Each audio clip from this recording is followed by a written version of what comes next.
Good evening. I'm Gary Locke, the Governor of Washington State. It's an honor to give the response to President Bush on behalf of my family, my state, my fellow Democratic governors, and the Democratic Party. Tonight, I'd like to offer our view of how to strengthen America. My grandfather came to this country from China nearly a century ago and worked as a servant.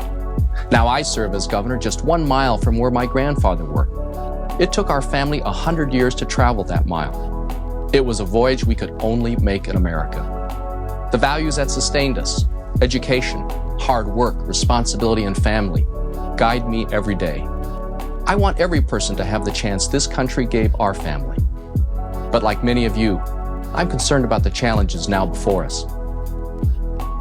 Tonight, President Bush spoke about the threats we face from terrorists and dictators abroad. Many of the young Americans who fought in Afghanistan and who tonight are still defending our freedom were trained in Washington State. We're so grateful to them, to all the members of our armed services and their families, and we pray for their safe return. But the war against terror is not over. Al-Qaeda still targets Americans. Osama bin Laden is still at large.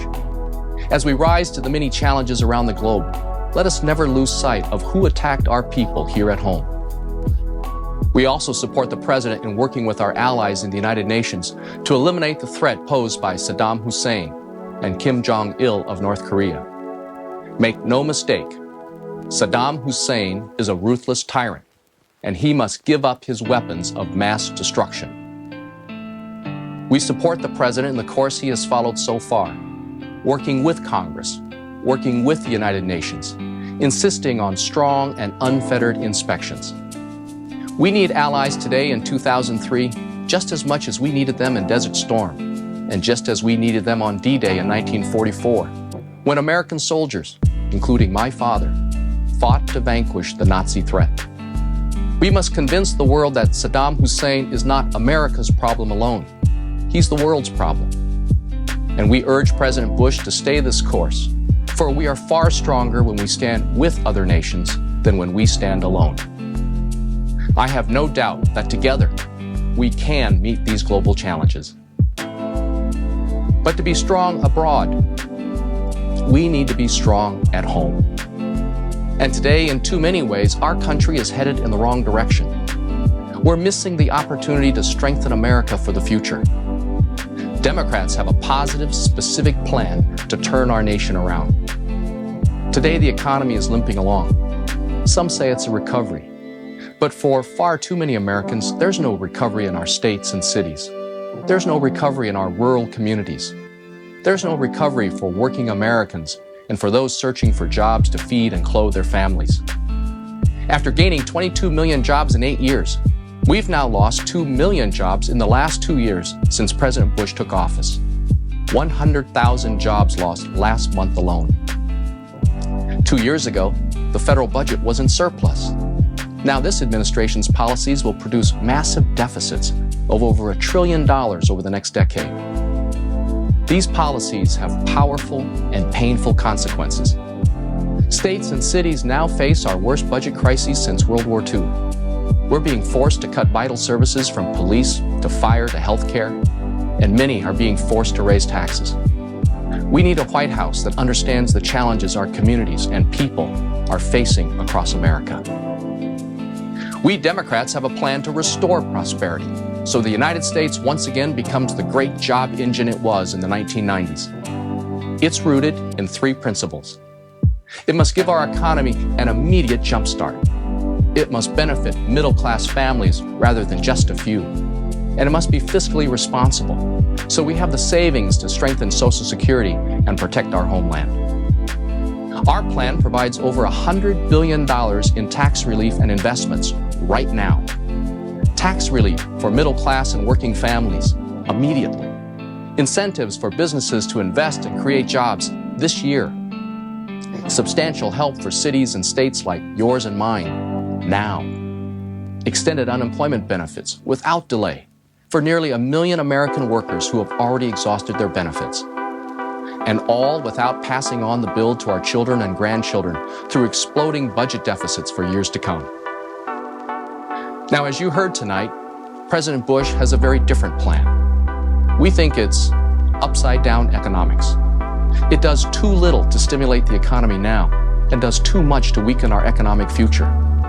It will create huge, permanent deficits that will raise interest rates, stifle growth, hinder home ownership, and cut off the avenues of opportunity that have let so many work themselves up from poverty.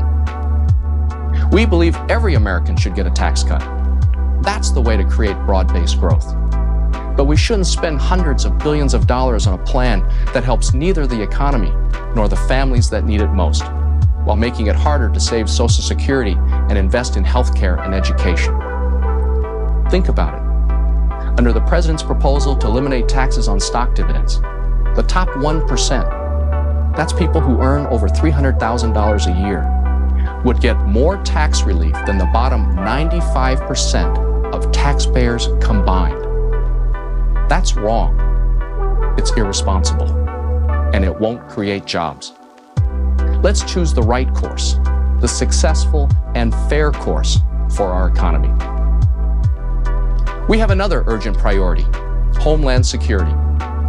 In this unprecedented fight against terror, the front lines are in our own neighborhoods and communities, and this one hits home. In 1999, an Al-Qaeda operative tried to enter my state with a trunk full of explosives. Thankfully, he was caught in time. Now, a year and a half after September 11th, America is still far too vulnerable. Last year, Congress authorized $2.5 billion in vital new resources to protect our citizens, for equipment for firefighters and police, to protect ports, to guard against bioterrorism, to secure nuclear power plants, and more. It's hard to believe, but President Bush actually refused to release the money. Republicans now say we can't afford it. Democrats say, if we're serious about protecting our homeland, we can and we must. Now, to strengthen America at home, there's much more to do. You and I know that education is the great equalizer, the hope of democracy, and the key to the information economy of the future. In my state, we've raised test scores, cut class sizes, trained teachers, launched innovative reading programs, offered college scholarships, even as the federal government cut its aid to deserving students. Democrats work with President Bush to pass a law that demands more of our students and invests more in our schools. But his budget fails to give communities the help they need to meet these new high standards. We say we want to leave no child behind, but our schools need more than kind words about education from Washington, D.C. We need a real partnership to renew our schools. Tonight, we also heard the president talk about healthcare. Too many seniors can't afford the remarkable new drugs that can save lives. Some are even skimping on food to pay for needed medicine. On this issue, the contrast is clear. Democrats insist on a Medicare prescription drug benefit for all seniors. President Bush says he supports a prescription drug benefit, but let's read the fine print. His plan only helps seniors who leave traditional Medicare. Our parents shouldn't be forced to give up their doctor or join an HMO to get the medicine they need. That wouldn't save Medicare. It would privatize it. And it would put too many seniors at too much risk, just when they need the security of Medicare. And finally, let's talk about the environment and energy. Environmental protection has been a tremendous bipartisan success story over 3 decades. Our air and water are cleaner. In communities in my state and yours, conservation is a way of life.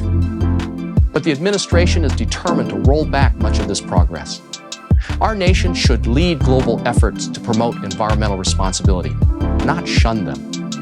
And instead of opening up Alaska's wilderness to oil drilling, we should be committed to a national policy to reduce our dependence on oil by promoting American technology and sustainability. Yes, the Republican Party now controls the executive branch and both houses of Congress. But we Democrats will hold the administration and congressional leaders accountable. We will work to create jobs and strengthen Homeland Security.